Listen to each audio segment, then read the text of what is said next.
Hola, ¿qué tal? Sergio Labarrieta. Hoy día vamos a hablar de diseño organizacional en este clip. Em, Bien, bueno, diseño organizacional es un tópico muy importante dentro de lo que es la administración de empresas y es parte de alguna manera, si ustedes se fijan, dentro de las cuatro áreas del proceso administrativo: planificación, organización, dirección, control. Fíjense, el segundo es organización, y tiene que ver justamente con cómo yo de alguna manera agrupo tareas, con cómo yo asigno estas tareas y autoridad y responsabilidad a través de las distintas áreas de una empresa, de una institución o de un grupo, ¿cierto? Esto obviamente tiene mucha implicancia para todo lo que son empresas e instituciones, pero puede ser aplicado a cualquier situación de cualquier organización. Em, Bien, voy a checar aquí un poco. Entonces, vamos a definir el proceso de diseño, el diseño organizacional como un proceso para definir la organización general de la empresa, y esto normalmente incluye la definición de una estructura formal, de modo de que se pueda implementar las acciones, los procesos, para poder generar los productos y servicios que la empresa tiene que hacer de acuerdo a su propósito, de acuerdo a su misión. Entonces, como decía recién, involucra asignar y agrupar tareas, ¿cierto? Normalmente esto está asociado a la definición de ciertos cargos que agrupan estas tareas, ¿sí?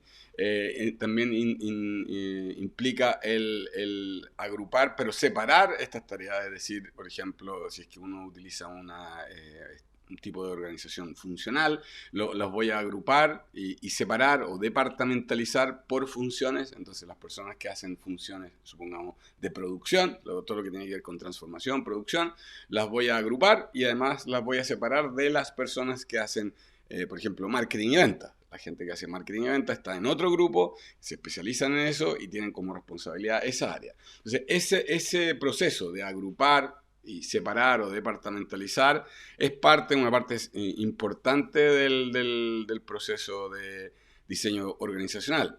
Otra, que son de alguna manera esas dos primeras puntos que aparecen ahí: de definición de cargo y forma de departamentalización. En el ejemplo que yo les acabo de decir, la departamentalización es funcional, pero yo podría departamentalizarla, por ejemplo, por una cosa geográfica. Es decir, por ejemplo, en el caso de Chile, yo podría separar todas las personas que trabajan en la empresa en el área central, que de alguna manera sirven al área central, que sea la región metropolitana, Valparaíso, Viña del Mar, O'Higgins, ¿cierto? Quizás hasta La Serena.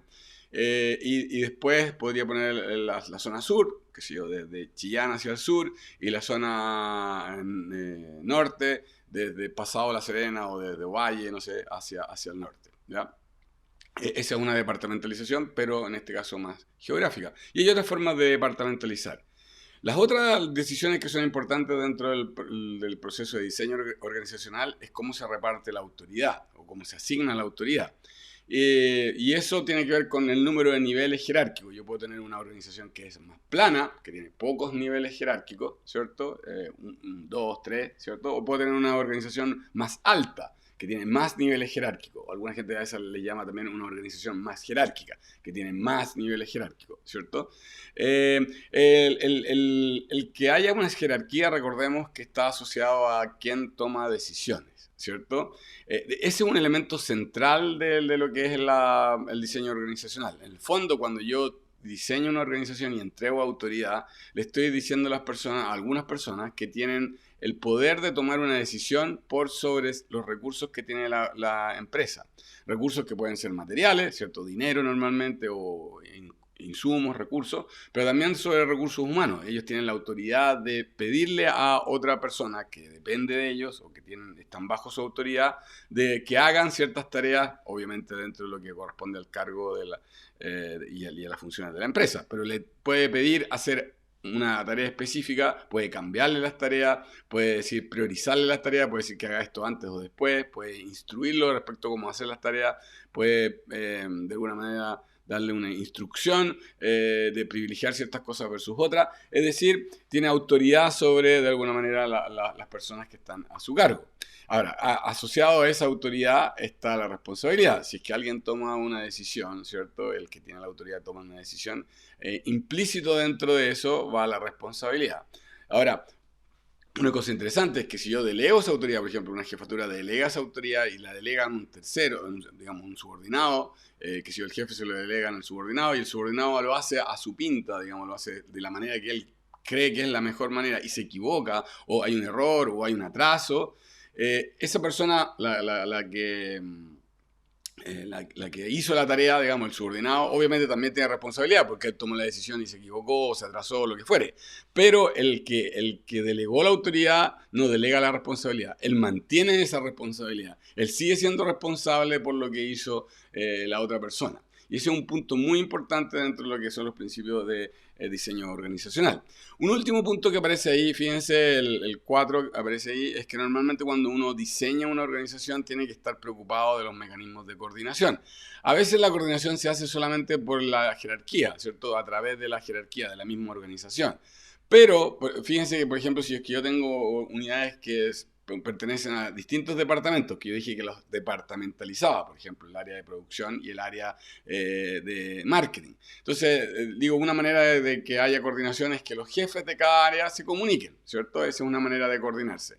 Pero a veces eso es muy lento, porque eso significa que, por ejemplo, si hay un problema más abajo dentro del área de producción, tiene que subir donde el jefe de producción o el gerente de producción, él tiene que hablar con el gerente de marketing y después eso tiene que bajar hacia el área de marketing donde estaría el problema. Entonces eso puede ser muy largo. Entonces para evitar eso, uno a veces tiene que establecer sistemas de comunicación, sistemas de coordinación entre áreas, entre departamentos, de modo de evitar ese paso tan arriba y que las unidades puedan conversar, puedan de alguna manera coordinarse, trabajar en conjunto entre ellas. Si es que uno no lo diseña y se queda solamente con la estructura, digamos, de la departamentalización, eso puede generar muchas veces problemas de comunicación, problemas de coordinación. Por lo tanto, ojo con eso, a veces la gente se queda solamente con la idea del organigrama, que es lo que vamos a ver a continuación, pero no es suficiente, ¿ya? Ahora, un principio para efectos de la toma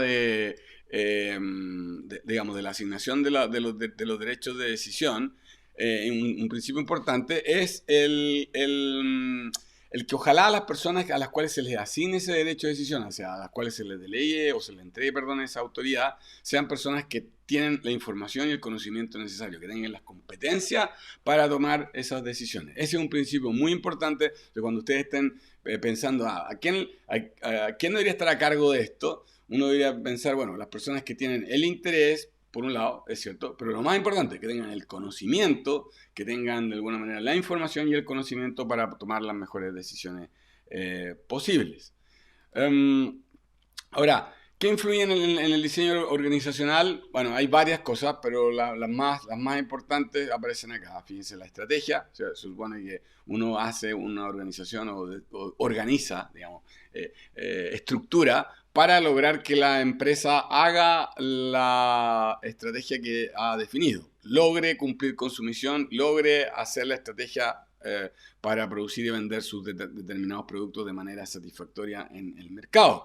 Desde ese punto de vista, ese es un elemento central.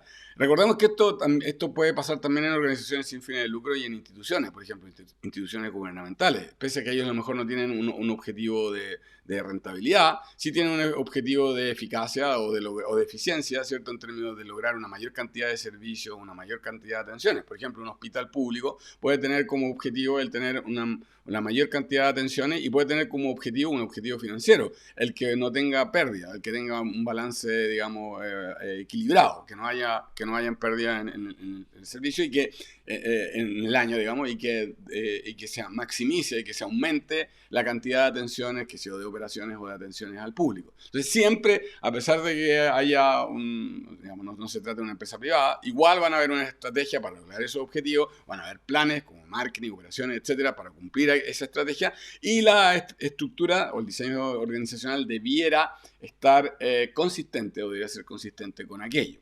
Otros factores que pueden afectar el diseño organizacional y que uno normalmente considera cuando uno está definiendo esto, son cosas como, por ejemplo, la tecnología. Obviamente no es lo mismo tener imagínense una empresa constructora que utiliza una alta tecnología, que utiliza alto grado de automatización, ocupa mucha maquinaria, mucho equipamiento, etcétera, técnicas constructivas muy modernas. Obviamente que la estructura va a ser muy distinta que si el diseño de la organización y la estructura van a ser muy distintos que si se trata de una empresa como más artesanal, que utiliza métodos constructivos antiguos, solamente ladrillo y cemento, ¿cierto? O madera incluso. Obviamente va a ser muy diferente a una empresa como con tecnología más adecuada. Lo mismo pasa con el tamaño. No es lo mismo una empresa pequeñita constructora, ¿cierto? Imagínense una empresa constructora pequeñita altamente tecnologizada versus una empresa constructora enorme, muy, vamos a decirlo así, antigua en su tecnología. Obviamente que va a ser muy distinto y la cantidad de personas que van a trabajar ahí de alguna manera las tareas que se van a realizar no van a ser las mismas que la altamente tecnologizada, en parte porque la tecnología es diferente. Lo otro que también puede influir es el tipo de personas, o sea, no el tamaño tiene que ver más bien con la cantidad de personas o la cantidad de productos que uno tiene que realizar, pero también el tipo de personas. Si yo cuento en una organización con, por ejemplo, con personas de baja capacitación o de baja instrucción, eso va a suponer probablemente que haya más personas que tengan que supervisar, porque además, digamos, supervisar, eventualmente instruir, capacitar. En cambio, si yo tengo una organización que tiene muchas personas muy técnicamente calificadas o muy profesionalmente calificadas, probablemente el nivel de autonomía que ellas pueden tener es distinto y por lo tanto el nivel de supervisión que se va a requerir es diferente. Un último punto que quisiera aprovechar de mencionar, que alguna gente menciona, que es el tema de la cultura. La cultura también influye en esto. Ahora, ¿qué es lo que es la cultura? La cultura de alguna manera es un conjunto de valores, creencias, que normalmente se manifiestan en ciertas tradiciones, en ritos, en símbolos, en ciertas formas de actuar y prácticas que se replican en una organización. Ustedes normalmente entienden el término de cultura cuando hablamos de, no sé, la cultura alemana o la cultura china o la cultura, no sé, india y la cultura latina, ¿cierto? O la cultura anglosajona. Entonces uno más o menos tiene algunas ideas de cómo se comportan esas personas, qué es lo que creen, cuáles son sus valores de esas distintas personas, algunas veces vinculadas a la religión o a su historia, a las formas de ser de esa, incluso su lenguaje, digamos, influyen en cómo actúan, en cómo piensan y por lo tanto cómo actúan. Bueno, eso mismo que pasa a nivel de los países puede pasar a nivel de las organizaciones. O sea, hay organizaciones que tienen culturas más, voy a decirlo así, innovadoras, o otras que son culturas más, al revés, más anticuadas, culturas más, de alguna manera, donde se privilegia el statu quo, más tradicionales.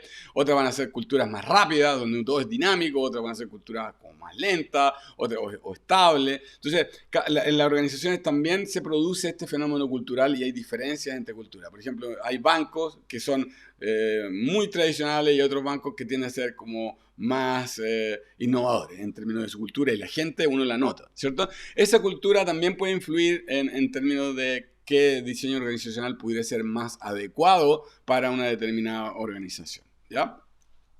Bien, vamos entonces a lo más común de lo que se entiende por diseño organizacional y que tiene que ver con el organigrama. El organigrama es básicamente una representación visual, ¿cierto?, de la estructura de la empresa y por lo tanto, cómo se agrupan estas funciones. Recuerden que una componente principal era agrupar funciones y tareas y de alguna manera ver cómo se estructuran también jerárquicamente, es decir, en términos de los niveles que hay dentro de una organización.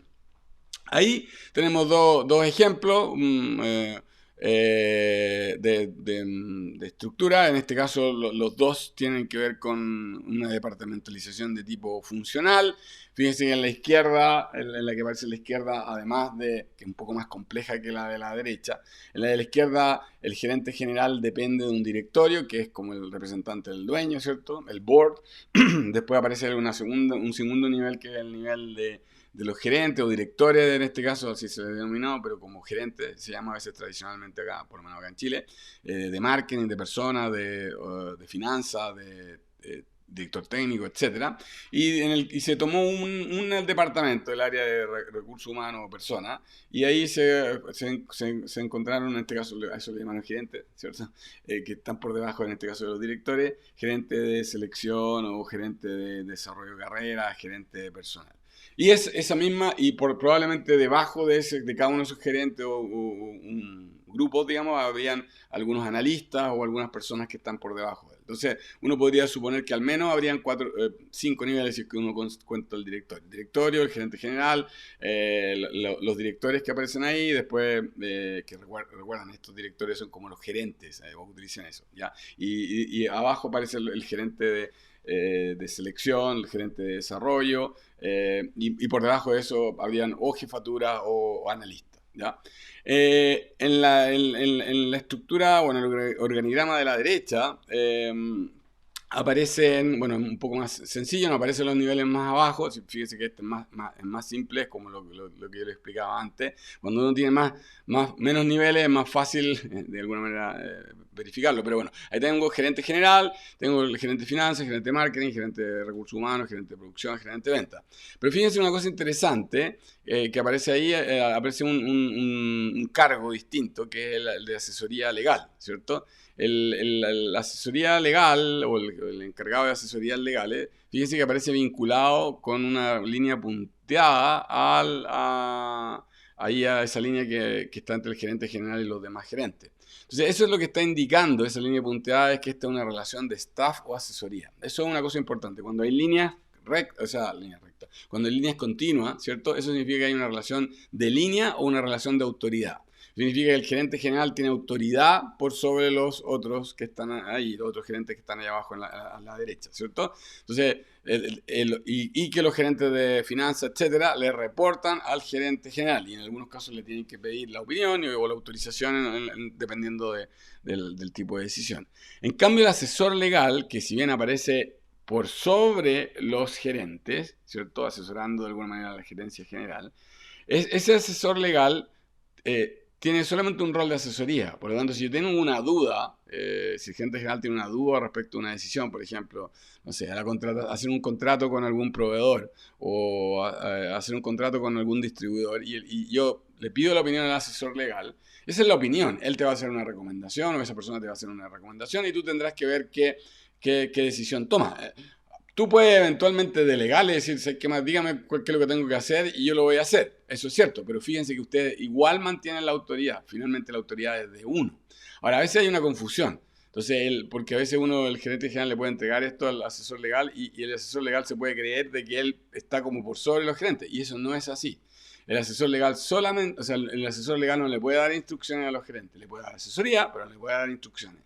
El único que le puede dar instrucciones es el gerente general. Por lo tanto, si el asesor legal les dice hagan esto y el gerente de ventas quiere hacer otra cosa, bueno, el gerente de ventas tiene que tomar una decisión. Si ir a consultar con el gerente general o definitivamente no hacerle caso al asesor legal. Ahora, ahí se producen a veces complicaciones porque a veces los gerentes, esto ocurre muy comúnmente, lo digo por experiencia práctica, las personas se confunden, creen que porque uno está asesorando a alguien muy alto en la organización, eso les da un poder formal, y eso no es así. Y a veces los gerentes generales se lo entregan, pero confunden a la organización. Entonces al final, imagínense que al final todas las decisiones las consultaran con legal, y legal siempre dijera de una cosa y el gerente, supongamos, de producción o los gerentes de venta no quisieran tomar esa decisión, pero al final el que toma la decisión es el asesor legal. Entonces la gente podría decir, bueno, entonces ¿para qué tenemos gerente de venta o para qué tenemos gerente de producción? Mejor que todas las decisiones las tome el gerente legal. Eso pasa a veces en las organizaciones y hay que tener ojo y cuidado. Con esto no estoy diciendo que no haya que hacerle caso al asesor legal, pero la decisión es la decisión queda en la línea, quedan los cargos de línea y el staff solamente entrega asesoría técnica, la mejor que pueda entregar, obviamente, y uno se imaginará que por algo está entregando una cierta asesoría, pero el gerente de área, de línea, es el que tiene más información. Por algo está preguntando, porque está evaluando distintas cosas y el tema legal o el tema de asesoría de los problemas o riesgos legales que puedan haber, bueno, es uno más, no es el único, ¿cierto? Y no siempre hay una única solución.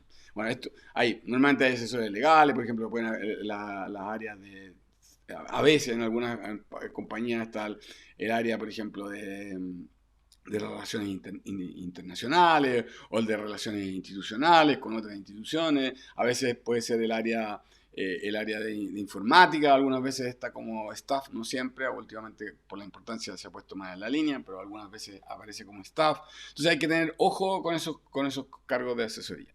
Ahora, yendo a los tipos de diseño organizacional, bueno, tenemos el funcional, que lo acabamos de ver, ¿cierto? Que ya lo hemos dicho varias veces. La agrupación en este caso es por funciones, ¿sí? Y la más clásica es cualquiera de estos dos que aparecen ahí, ¿cierto? Desde las finanzas, producción, marketing, personas, ventas. A veces incluso es más simple que esta porque la gerencia de marketing se junta con la gerencia de venta y eso a veces se le llama gerencia de marketing y venta o gerencia comercial, ¿ya?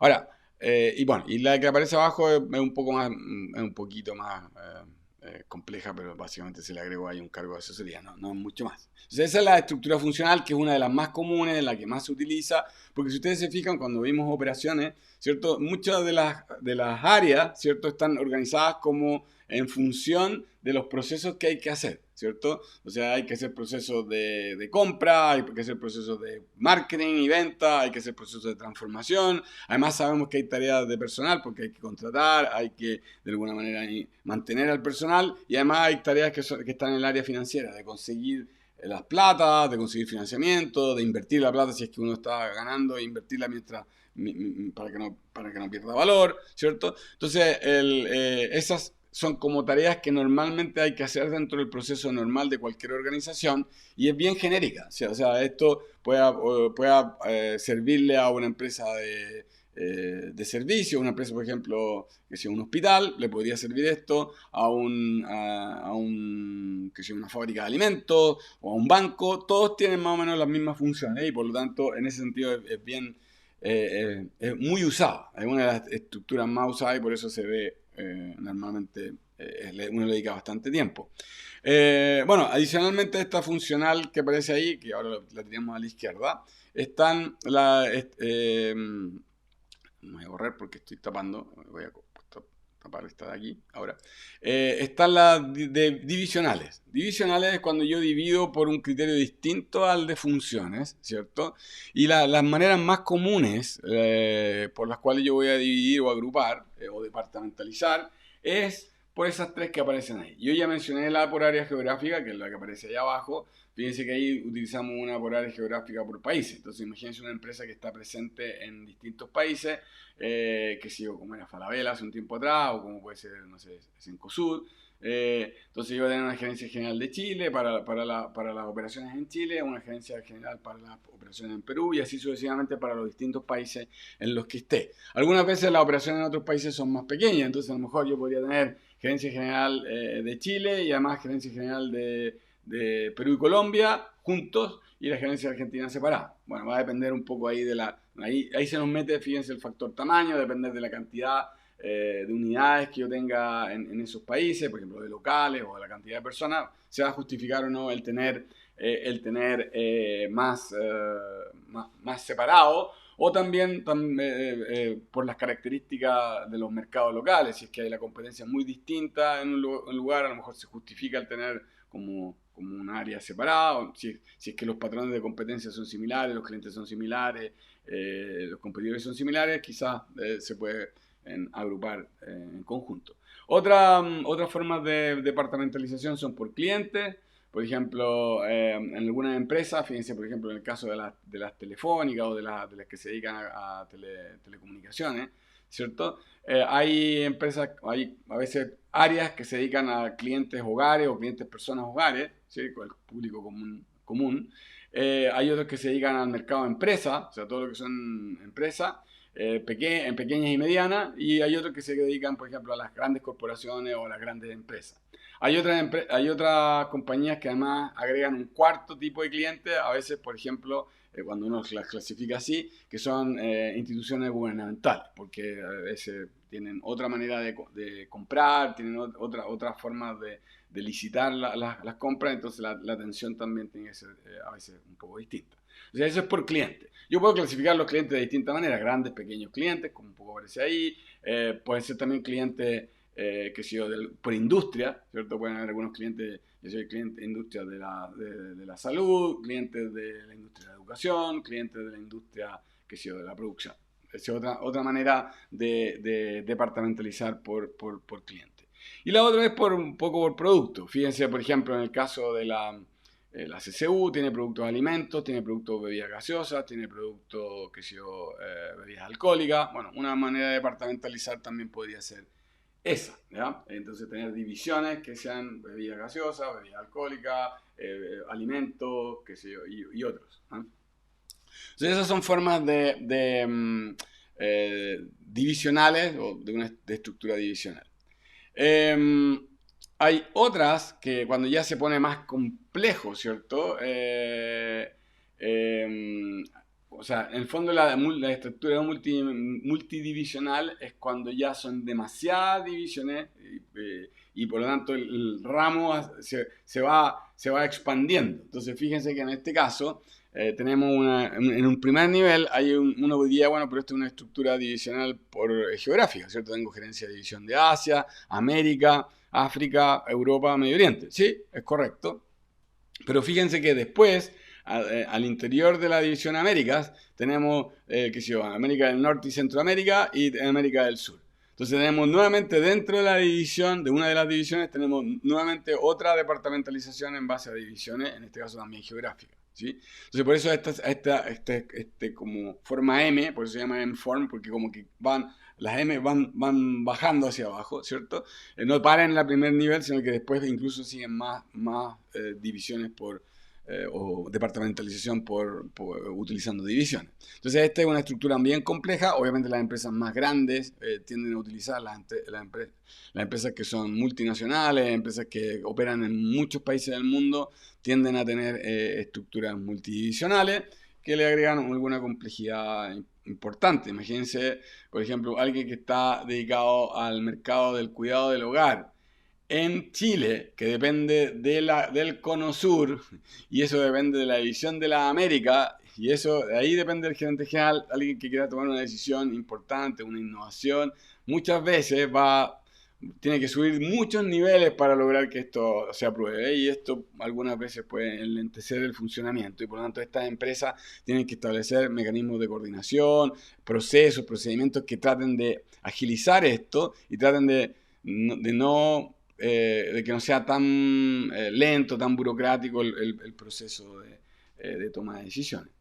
Bueno, un último ejemplo de estructuras complejas, la estructura matricial. La estructura matricial es justamente, como el nombre lo dice, refleja una matriz. Entonces, en el fondo, yo tengo, por un lado, en este ejemplo que tengo acá, no es que siempre tenga que ser así, pero ese es un ejemplo bien común.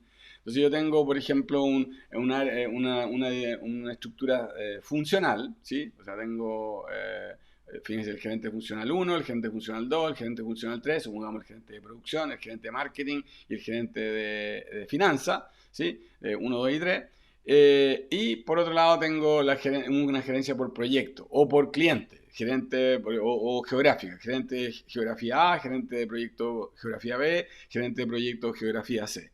Entonces, las personas que están al medio, ¿cierto? Van a reportar como a dos áreas. Entonces las personas tienen que reportar, por ejemplo, el que trabaja en marketing en Chile, supongamos, que corresponde al proyecto A, porque el proyecto A está en Chile, y ese tendría que reportarle al gerente funcional 2, que es el gerente de marketing de toda la compañía, pero también le va a reportar al gerente del proyecto A, que es el proyecto de Chile.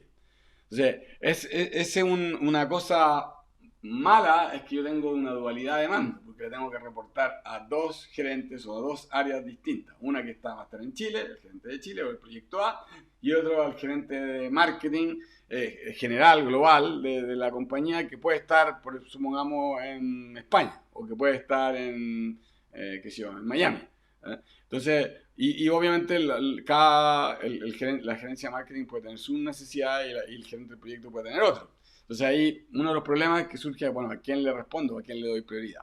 El lado bueno que tiene la gerencia matricial es que como yo tengo insumos de información de los dos lados, por el lado de marketing y por el lado del proyecto, supuestamente la,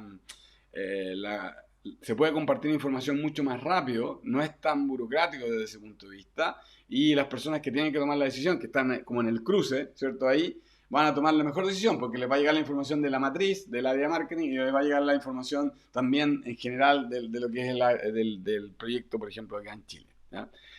Como todas las cosas, nada es perfecto, va a depender de las circunstancias. Cuando yo tengo que, por ejemplo, responder rápidamente a las cosas locales o al área de producto específica, entonces, y que no me sirve tener una organización funcional porque es demasiado separada, demasiado jerárquica, el combinar eso con una estructura local, por lo tanto, tener un proyecto que sea de Chile, de Argentina, de Perú, el separarlo de esa manera puede ser puede entregar un mejor resultado y ser más eficiente para efectos de la toma de decisiones de las compañías.